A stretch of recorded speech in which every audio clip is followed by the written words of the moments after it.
Moonlight ক্লাবে জায়গা বিক্রি করে টাকা আত্মসাৎ করার অভিযোগ। টাকা আত্মসাৎকারীরা কারা? ফালাকাটার এক সময়ের প্রসিদ্ধ ক্লাব মুনলাইট ক্লাব আনুমানিক 1970 সালে কালী পুজো করে ফালাকাটাবাসীর মন কেড়ে নিয়েছিল এই মুনলাইট ক্লাব।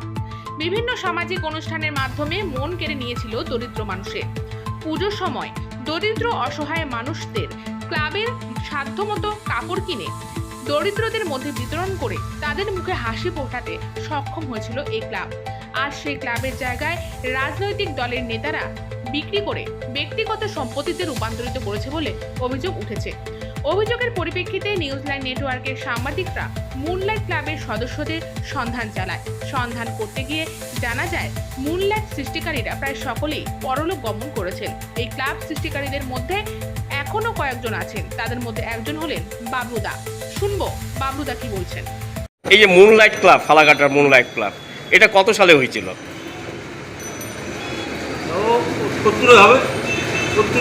1970 সালের দিকে।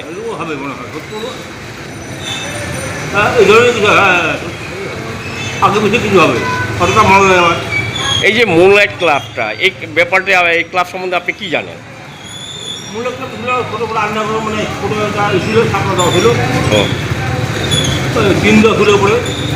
কোথায় ছিল এটা? যেখানে বলতে এখন তো আমরা কোনো বোর্ড দেখতে পাচ্ছি না, মুনলাইট ক্লাবের কোনো অস্তিত্ব দেখতে পাচ্ছি না। দেখুন তো দিয়ে দিল, লায়ন্স ক্লাব যাওয়া হয়েছিল। লায়ন্স ক্লাব কি দিতে হবে, লটন দেখছিল মেম্বার, উনি দিয়ে দিয়েছে লায়ন্স ক্লাবকে দিয়েছিল। লায়ন্স ক্লাব হাওয়া। তারপরে এই ক্লাবটা কোথায় গেল? তারপরে দেখি আস্তে আস্তে দেখি ওই কে বা কাহারা ওই যে দোকানগুলো ভাড়া দিয়ে দিল।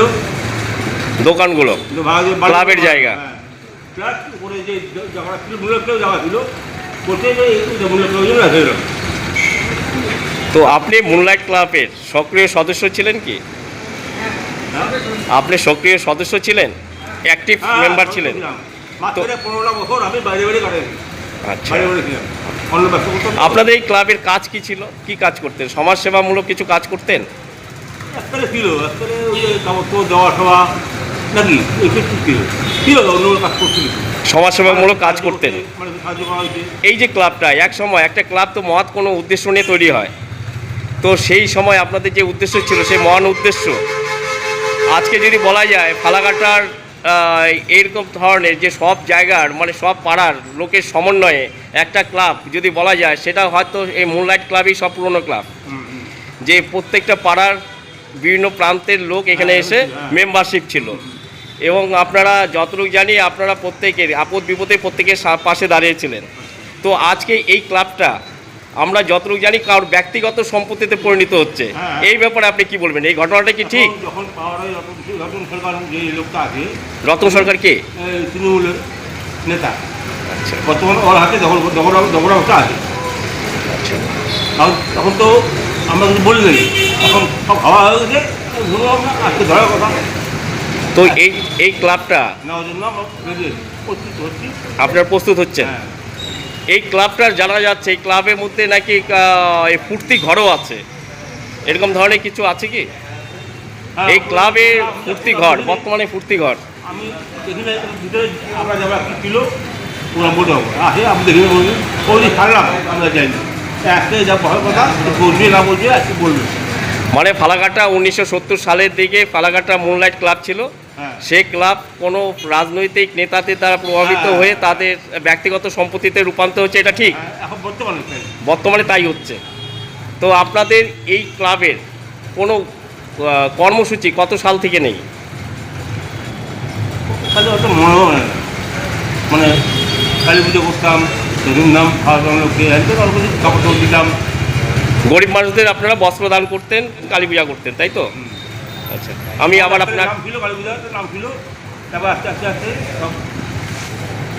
আমি আবার আপনার নামটা জিজ্ঞেস করবো। বাবলু দাস, ধন্যবাদ। বিশেষ সূত্রে জানা যায় মুনলাইট ক্লাবের পাশে ফালাকাটায় জাতীয় কংগ্রেসের ক্ষুদ্র একটি কার্যালয় ছিল। অধিকাংশ জাতীয় কংগ্রেসের সদস্য দ্বারা এই মুনলাইট ক্লাবটি সৃষ্টি হয়। ফালাকাটার পুরনো হসপিটালের জায়গার মধ্যেই মুনলাইট ক্লাব তৈরি করা হয়। পরিষ্কার কথায় সরকারি জায়গায় সার্বিক উন্নয়নের কথা মাথায় রেখে সকল স্তরের মানুষের সহযোগিতায় মুনলাইট ক্লাবটি তৈরি করা হয়েছিল। এই ক্লাবের জায়গায় কোনো ব্যক্তিগত মালিকানা ছিল না। স্বাস্থ্যকেন্দ্রের মধ্যেই ক্লাবটি সৃষ্টি হয়েছিল। শুনবো মুনলাইট ক্লাব সম্বন্ধে কি বললেন কংগ্রেস নেতা। দাদা আপনার নাম? আমার নাম পিন্টু নাগ। দাদা আমরা জানতে চাইছি ফালাকাটায় একটা অনেক পুরনো, বলা যেতে পারে একটা ঐতিহাসিক একটা ক্লাব ছিল, মুনলাইট ক্লাব। সেই ক্লাব সম্বন্ধে আপনি কিছু জানেন কি বল? দেখুন, এই ক্লাবটা তো অ্যাকচুয়ালি আমার জন্মের আগে হয়েছে, আমি যতটুকু জানি। আমি পুরাটাও বলতে পারবো না, কিন্তু আপনি ক্লাবটা দেখেছেন? আমি ক্লাবটা দেখেছি, জরাজীর্ণ অবস্থায় আমি দেখেছি। ঠিক আছে, তখন মোটামুটি বড়। এই ক্লাবটা আপনি কোথায় দেখেছেন? আমি এই যে আমাদের কী বলে, এই যে একটা গলি আছে নেতাজি রোডে, এর সামনেই, ওখানে একটা সম্ভবত একটা হসপিটাল ছিল সরকারি। আচ্ছা, তো ওখানেই মুনলাইট ক্লাবটা ছিল। পূর্বের সরকারি হসপিটাল ছিল। এইবার ওই জায়গাটায় আমাদের যারা আমরা কাকা টাকা ছিল আর কি, তারা এই ক্লাবটা করতেন। তারা কাকা বলতে নাম? রতন দে, নিরন দে, এরকম অনেক আছে, বিশু পাল, তারপরে বাবলু দাস, অনেকেই এই ক্লাবটা করতেন। তো যথারীতি যেহেতু এই ক্লাবটার মধ্যে জরাজীর্ণ অবস্থায় পড়ে রয়েছে, তখন প্রয়াত রণেশ তালুকদার, উনি লায়ন্স ক্লাবের বোধহয় সম্ভবত সভাপতি ছিলেন, উনি তখন আমাদের এই কংগ্রেস পার্টি বুঝেছে প্রয়াত রতন থেকে বললেন যে রতনদা, আপনাদের তো মুনলাইট ক্লাবটা এই জরাজীর্ণ অবস্থায় পড়ে আছে, তো এই ক্লাবটা তো কোনো কাজে আসছে না, তাহলে আপনারা যদি আমাদের লায়ন্স ক্লাবকে হ্যান্ড ওভার করে দিতেন, তাহলে আমরা এখানে একটা চোখের হাসপাতাল বসাতাম, মোটামুটি গরিব শ্রেণীর লোকরা এখান থেকে উপকৃত হতো, এবং মাঝে মাঝে এখানে ভালো ভালো ডাক্তার আসতো, ডাক্তাররা গরিব শ্রেণীর লোকদের চোখ দেখতে পারত।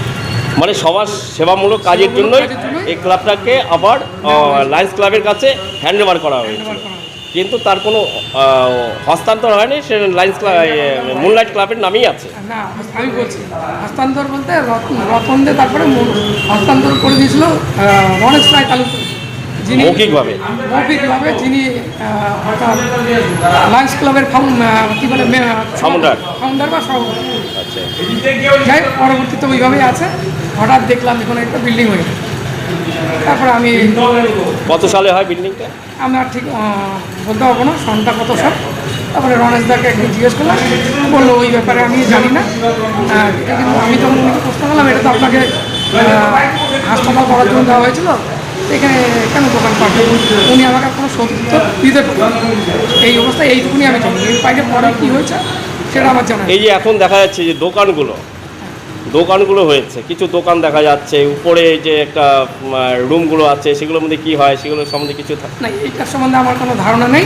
যেহেতু রণেশদা যদি বেঁচে থাকতো, তাহলে আমি উনিকে এটা জিজ্ঞেস করতে পারতাম যে কেন, কিন্তু উনি তো তারপরেই প্রয়াত হয়েছেন, তাদের বাকিটুকু আমার আর জানা নেই।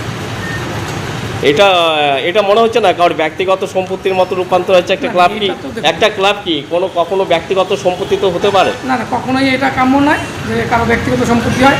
এটা দশের সম্পত্তি বা উন্নয়নমূলক কাজ হলে সেটাও আমরা স্বাগত। হ্যাঁ, যদি আবার নতুন করে কোনো একটা ক্লাব চালাতে গেলে, উন্নয়নমূলক কাজ করতে গেলে অর্থের দরকার হয়।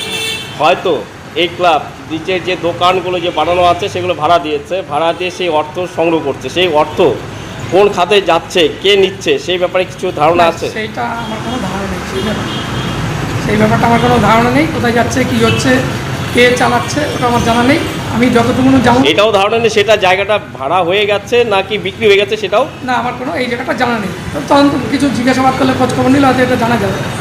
আচ্ছা, ক্লাবের জায়গা তো কেউ ব্যক্তিগতভাবে বিক্রি করতে পারে না। কাম্য নয় কখনোই যে ক্লাবের জায়গা মানে দশের সম্পত্তি কে একা মানে এটা ভোগ করতে পারে। সে যেই হোক, আইনের ঊর্ধ্বে তো কেউ নয়, আইন সবার জন্য সমান। আপনি ক্লাবে কীভাবে কোনোভাবেই যুক্ত ছিলেন কি? আমি যেহেতু কংগ্রেস পার্টির সাথে আজকে 32 বছর ধরে জড়িত, তাই আমি রতন দে, প্রয়াত নিরন দে, সবার সাথে রাজনীতি করেছি, অনিল অধিকারী সবার সাথে করেছি। সেই সুবাদে এই ক্লাব সম্বন্ধে আমার অনেক কিছু ধারণা ছিল। বলা যেতে পারে একসময় কংগ্রেস যারা করতেন, ফালাকাটার প্রবীণ নাগরিক যারা ছিলেন, প্রবীণ যারা ব্যক্তিরা ছিলেন কংগ্রেসের, তারা ওই তারা মিলেই ক্লাবটা করেছিল, এই কথা বলা যেতে পারে। তার জন্যই আপনি সেইখানে মানে ব্যাপারটা আপনি জানেন, তাই তো? হ্যাঁ, সেই জন্যই আমি জানতে পেরেছি।